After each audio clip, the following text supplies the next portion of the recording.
इस कार्यक्रम के प्रायोजक है कृषि एवं किसान कल्याण मंत्रालय, भारत सरकार।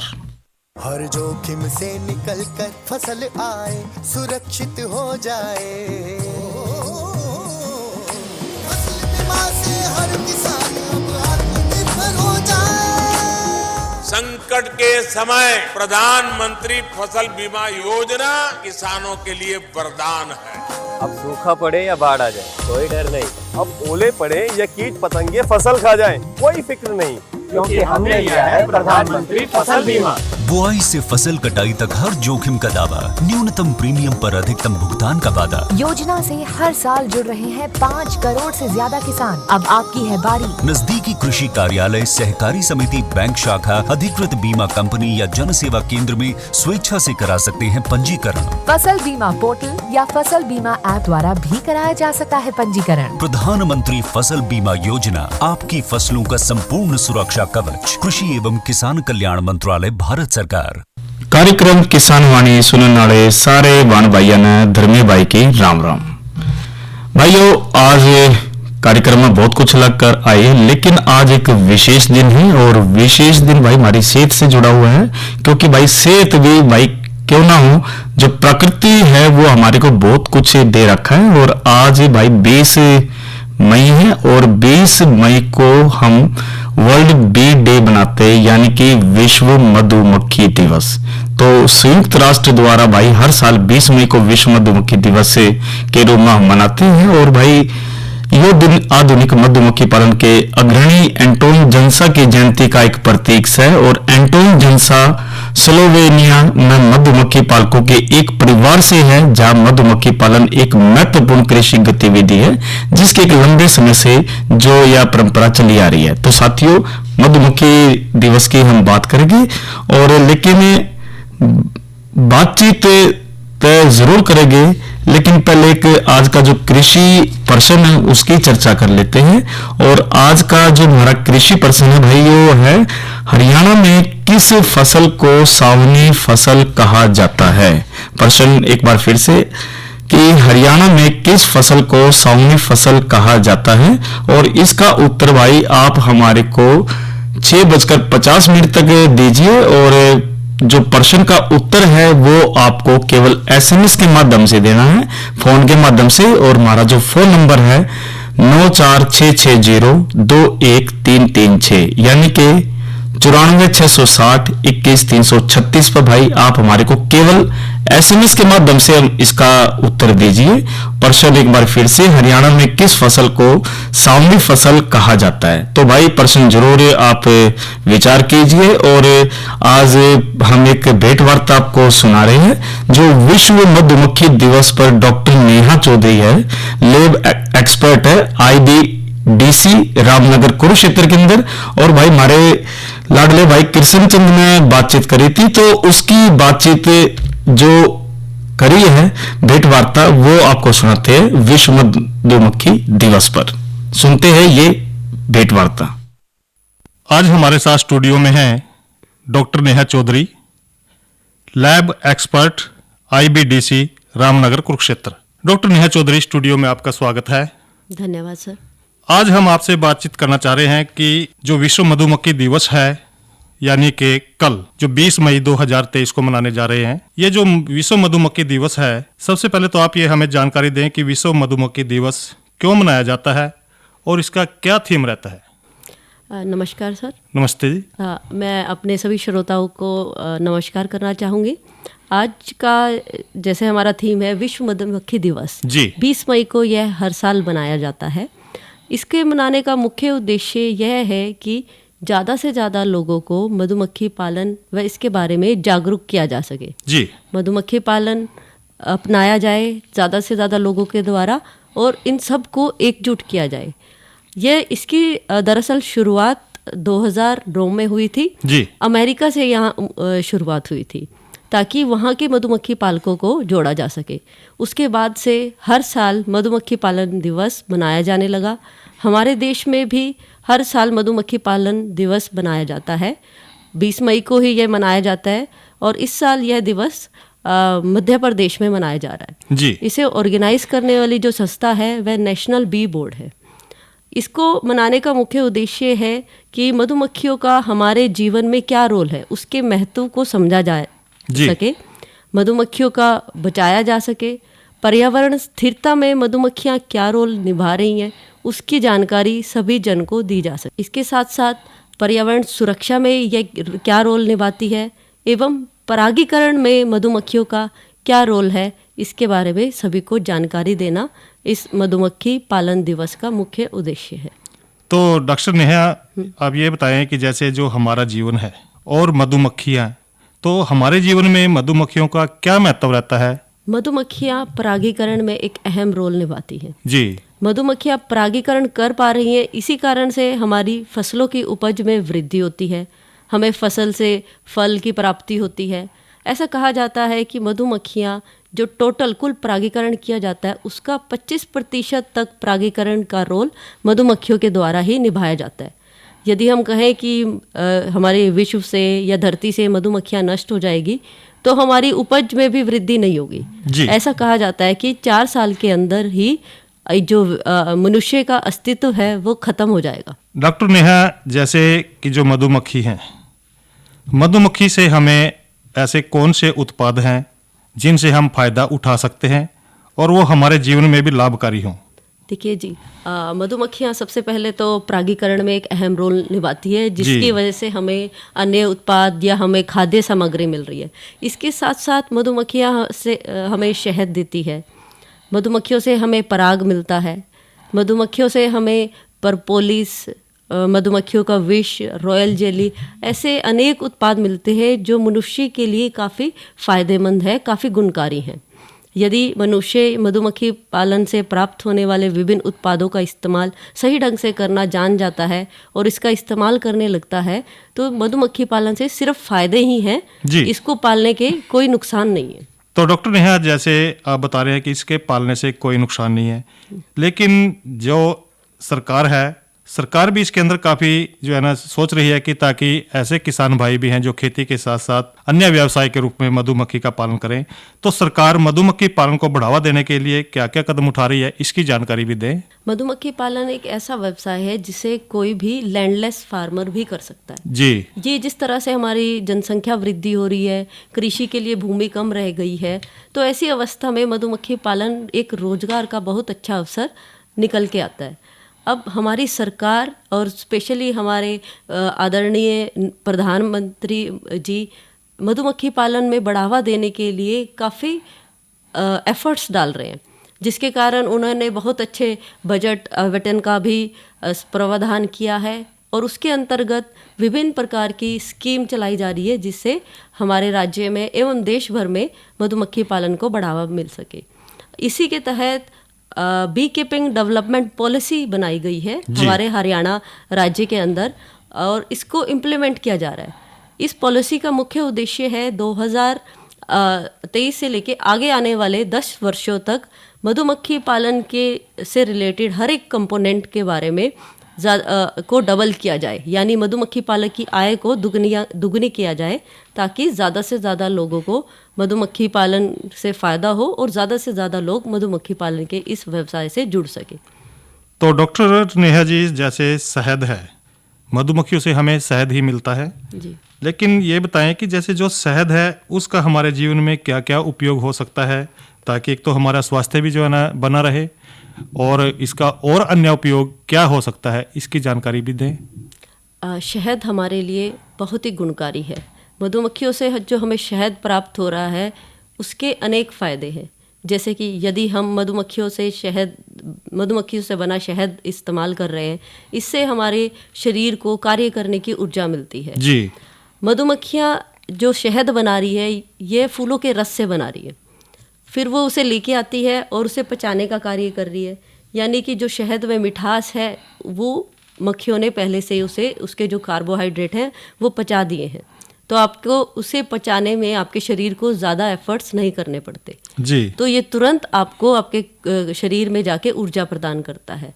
इसके साथ साथ शहद में बहुत से एंटीऑक्सीडेंट तत्व होते हैं जो आपके शरीर से जितने भी बुरे केमिकल या बुरे तत्व हैं उन्हें आपके शरीर से बाहर निकालने में सहायता करते हैं।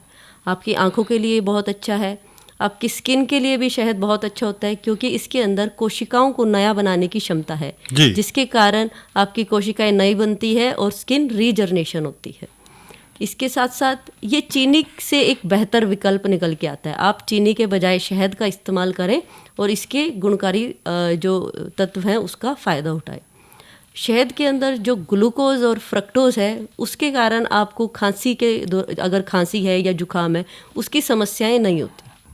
तो डॉक्टर नेहा, जैसे काफ़ी सारी बीमारियां जो है ना, शहद अगर हम खाएंगे, अपने जीवन में उसको अपनाएंगे, काफ़ी जो है ना समस्याओं से निजात पा सकते हैं।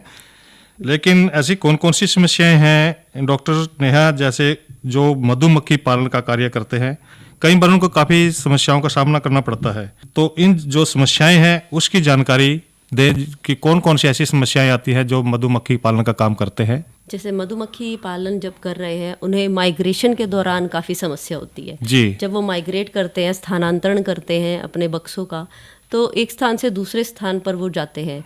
उस दौरान कई बार स्टेट हाईवे अथॉरिटी उन्हें रोक लेती है।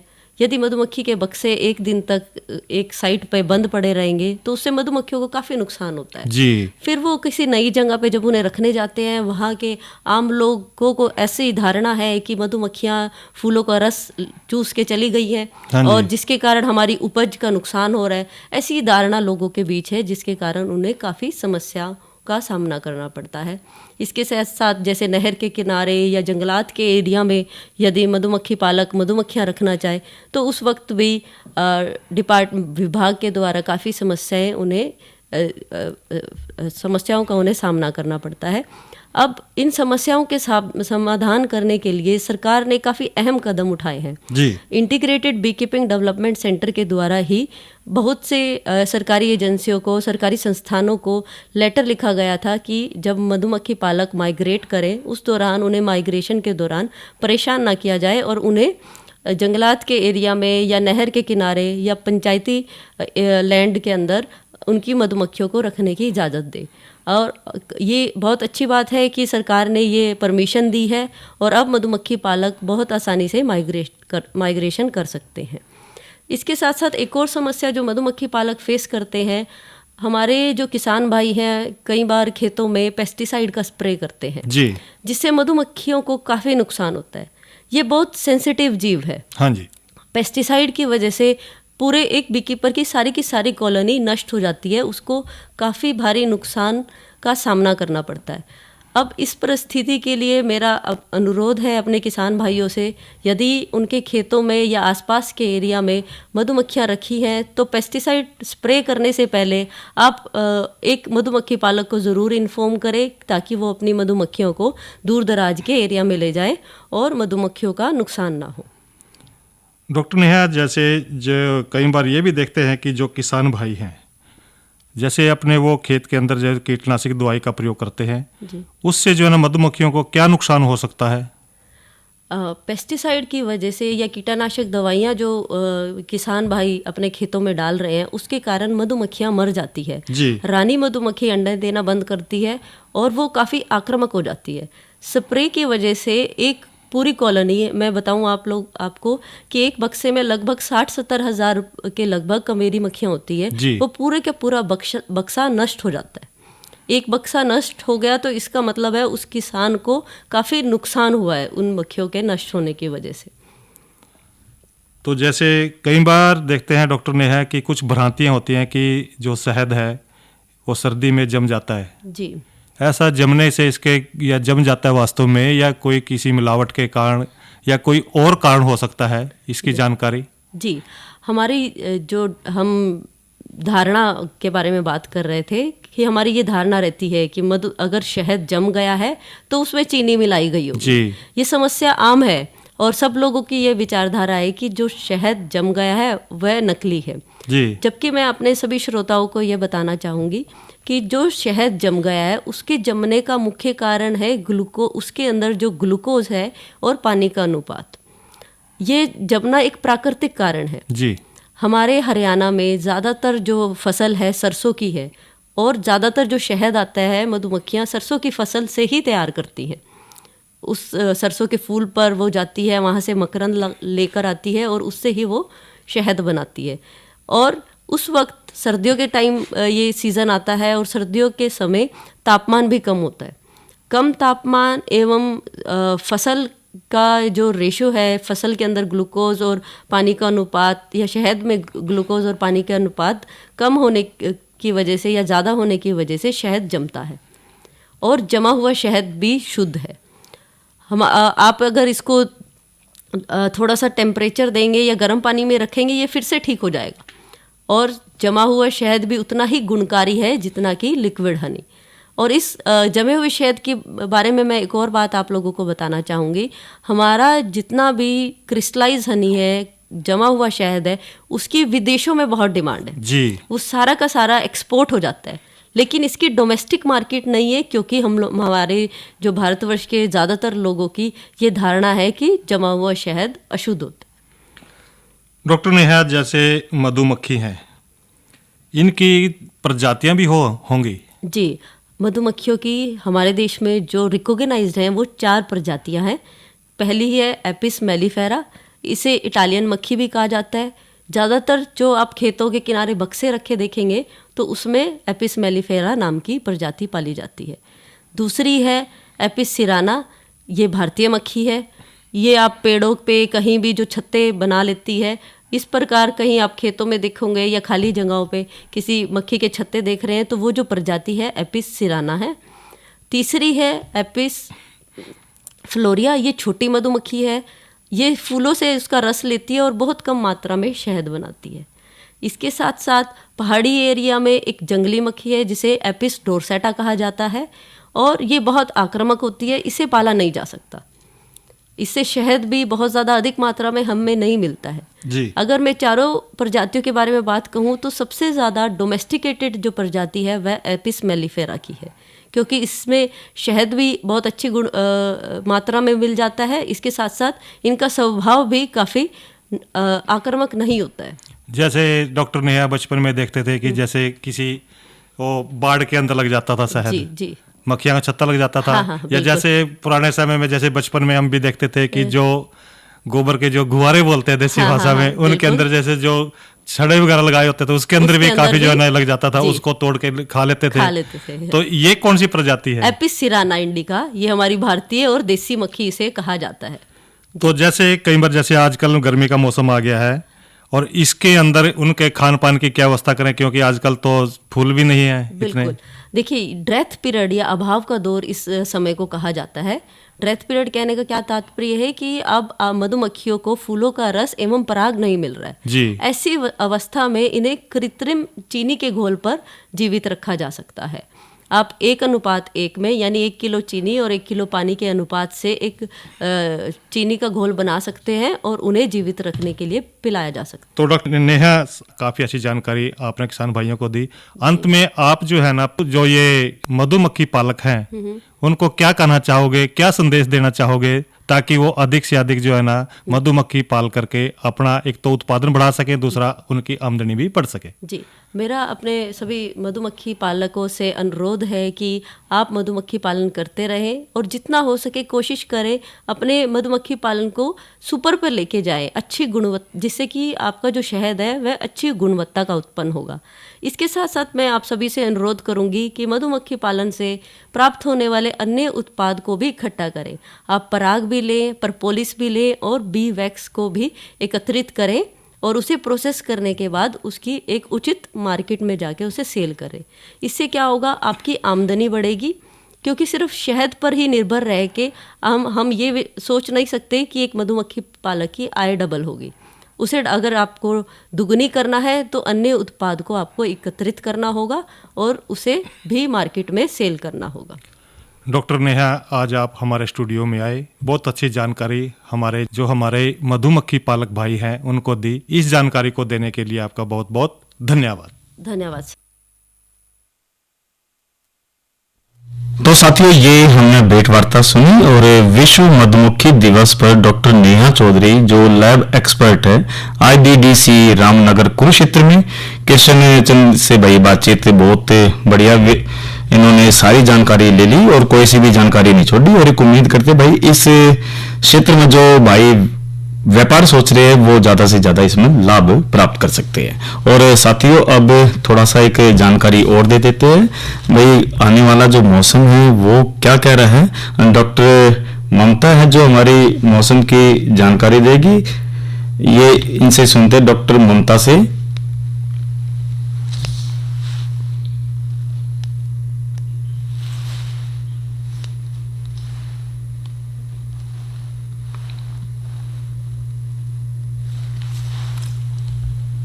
किसान भाइयों राम राम। मौसम पूर्वानुमान एवं कृषि सलाह के साथ मैं हूं डॉक्टर ममता, मौसम विशेषज्ञ, चौधरी चरण सिंह, हरियाणा कृषि विश्वविद्यालय कृषि विज्ञान केंद्र कुरुक्षेत्र।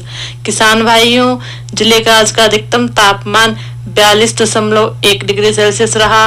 न्यूनतम तापमान 25.7 डिग्री सेल्सियस रहा। नमी की बात करें तो सुबह और शाम की सापेक्ष आर्द्रता 52 और 13% रही। हवा की रफ्तार 21 किलोमीटर प्रति घंटा रही। अब हम बात करते हैं आने वाले मौसम के पूर्वानुमान की। किसान भाइयों, 22 मई से पहले तापमान में बढ़ोतरी होने, वातावरण में नमी की मात्रा में गिरावट आने का पूर्वानुमान लगाया जा रहा है, लेकिन 22 मई के बाद मौसम में बदलाव संभावित, जिसके चलते तापमान में गिरावट आने, वातावरण में नमी की मात्रा में बढ़ोतरी आने, बादलवाई रहने, हवा की गति अधिक रहने का पूर्वानुमान लगाया जा रहा है। साथ ही किसान भाइयों, 23 मई से जिले में कहीं कहीं हल्की बारिश होने का पूर्वानुमान भी लगाया जा रहा है। अब हम बात करते हैं मौसम पूर्वानुमान आधारित कृषि सलाह की।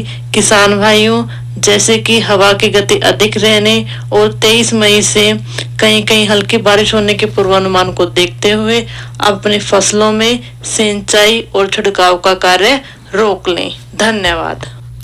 तो साथियों, ये तो मौसम की जानकारी हमने बात करी, और आने वाले जो कार्यक्रम किसान वाणी में लेकर आए हैं उसके बारे में बता देते हैं। भाई कल रविवार है और रविवार को हम कार्यक्रम लेकर आते थारी चिट्ठी मारेगी, तो इसके बाद सोमवार को जो हमारा किसान वाणी कार्यक्रम होगा उसके अंदर हम जो बातचीत करेंगे उसमें विषय है राष्ट्रीय स्तर कृषि मिशन के बारे में बात करेंगे।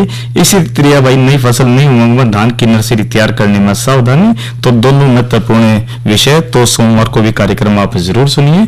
और एक जानकारी और दे देते हैं भाई, किसान कॉल सेंटर नंबर है जो 1551 ये है, यानी कि 1551, इस पर आप घर बैठे सारी जानकारियां ले सकते हैं। इसी तरह एक मोटे अनाज की है साथियों, मोटा अनाज वर्ष 2023 हम मना रहे हैं, तो मोटे अनाज का सेवन जरूर कीजिए और अपने को मजबूत तंदुरुस्त करिए। और विश्व को हम एक नई पहल इस मोटे अनाज से दे रहे हैं, यानी कि प्रथम पंक्ति में भारत देश रहकर पूरे विश्व को एक ज्ञान की ज्योति दिखा रहा है। और इसी तरह PIB ऐप है भाई, ये डाउनलोड आप जरूर कीजिए। इसमें आप घर बैठे सारी जानकारियां इसमें आप जरूर लेंगे।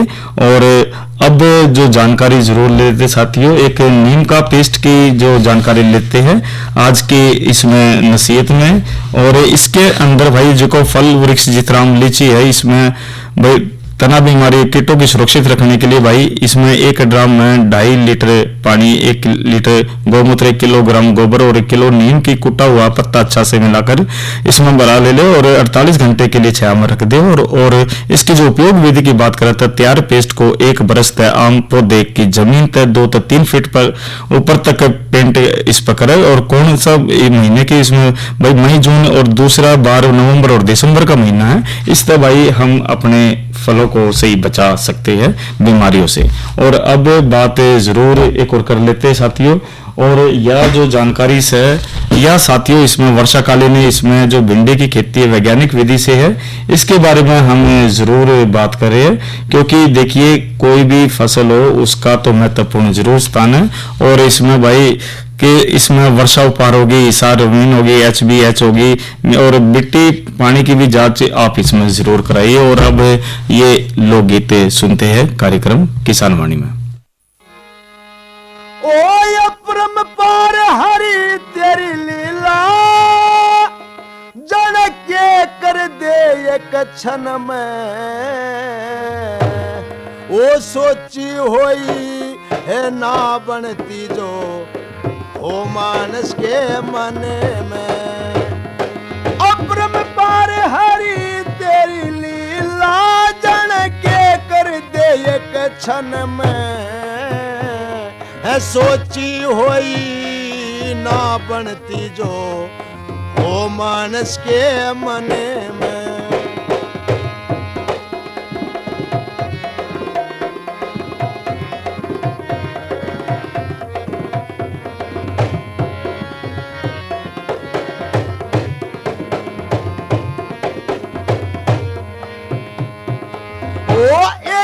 सोची राजा दशरथ ने वो पंडित वेद बोलाए, हो राज तिलक दो श्री रामचंद्र को है हो जा मन के चाहे। चरत भरत की माता ने वे महलों बीच बुलाए, 14 साल का लेख्या दे सोटा उन्हें सच्चे बचन भराए हो।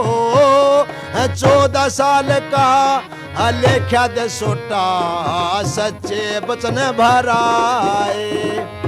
फिर नीचे का दम नीचे रह गया, नीचे का दम नीचे रह गया और ऊपर चढ़ा गगन में।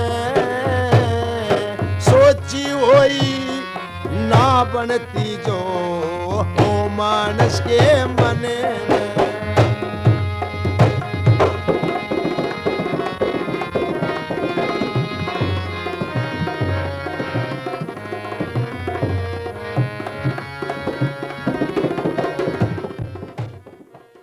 और साथियों, ये आज जो कृषि प्रश्न हमने पूछा था उसका उत्तर जरूर बता देते हैं। आज का कृषि प्रश्न, हरियाणा में किस फसल को सावनी फसल कहा जाता है? और इसका उत्तर भाई खरीफ की फसल। और भाई जो इसका सही उत्तर दिया है ये हेडमास्टर मनोज खनगवाल है कुरुक्षेत्र से, इन्होंने सही उत्तर दिया है। और अब बात जरूर कर लेते हैं कि भाई विश्व खाद्य दिवस की बात जरूर कर लेते हैं, क्योंकि इसके अंदर हमने बहुत जरूरी है कि राष्ट्रीय खाद्य सुरक्षा जो मिशन वो जो चल रहा है उसके साथ हमने सरकार के साथ कंधे से कंधा मिलाकर हमने चलना चाहिए।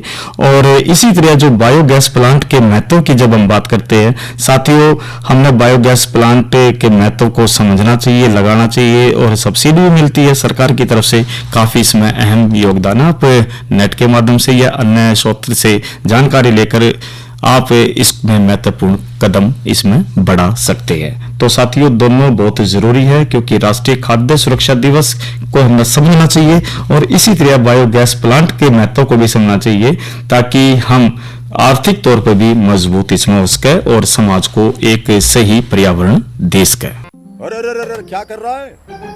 इधर इधर इधर हम बोल रहे हैं तेरे बीजू का। पुतला बोल रहा है? पक्षियों से तो हम खेत को बचा लेते हैं, पर इन घातक रसायनों से कैसे बचाएं? मतलब? देख बेटा, तू जो ये अंधाधुंध रसायन मिलाता है ना, मिट्टी की सेहत बिगड़ने लगी है। और जब माटी ही कमजोर पड़ जाएगी तो उपज कैसे सेहतमंद होगी? अरे पहले ऐसा नहीं था। पूछना अपने बड़े बुजुर्गों से, कैसे फसल लहलहाती थी, शुद्धता झलकती थी। हाँ, माटी भी तंदुरुस्त और लोग भी। पहली वाली बात कहाँ? पर अब तो सब यही डाले हैं। सब नहीं, आज भी लाखों जागरूक किसान परंपरागत विधि से फसल उगा रहे हैं। खर्चा कम और उपज की कीमत भी बेहतर पा रहे हैं। सच है? रे बेटे, एक्सपीरियंस से बता रहे हैं, धूप में बाल सफेद नहीं किए हैं। हाँ। ठीक है भाई, मैं भी आज से जैविक खेती शुरू करूंगा। माटी से प्रेम की परंपरा है, परंपरागत खेती। तो साथियों, आज के अंक में इतना ही। धर्मी भाई को दीजिए इजाजत। अच्छा भाइयों, राम राम। और इस कार्यक्रम के प्रायोजक थे कृषि एवं किसान कल्याण मंत्रालय, भारत सरकार।